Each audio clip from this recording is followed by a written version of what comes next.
የወንድማማችነት እሴት ሲባልስ ሌላውን እንደራሱ የሚመለከት ብሔርና ሀገራዊ ብሔርተኝነትን ማስታረቅ የሚችል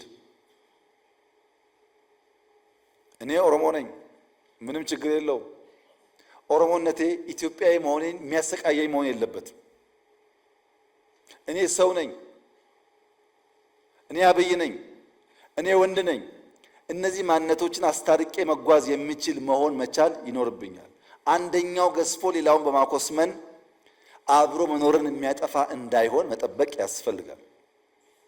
ሶስተኛው የሲቪክ ባህል ይጎልበት ሲባል በስምምነት በመግባባት የጋራ አስታራቂ ተቋማት እና ሕጎች መፍጠር ያስፈልጋል። ለዚህ ነው ሕገ መንግስቱን እኛ ስልጣን ስላለን አንቀደውም፣ ተወያይተን ህዝብ አወያይተን የህዝብ ግብአት ወስደን ዘላቂ የሆነ ነገር ለመስራት ጊዜ ቢወስድም እንድከም ያለው አሳታፊ መሆን ስላለበት ቀጠናዊ ትስስር ላይ ከሁሉም ጎረቤቶች በሰላም አብሮ ማደግን ታሳቢ ያደረገ በጋራ ለማደግ ጥረት የሚያደርግ በንግድ በኢኮኖሚ የሚተሳሰር መሆን አለበት። ይሄ ማለት ናሽናል ኢንተረስት ኮምፕሮማይዝ የሚያደርግ መሆን የለበትም።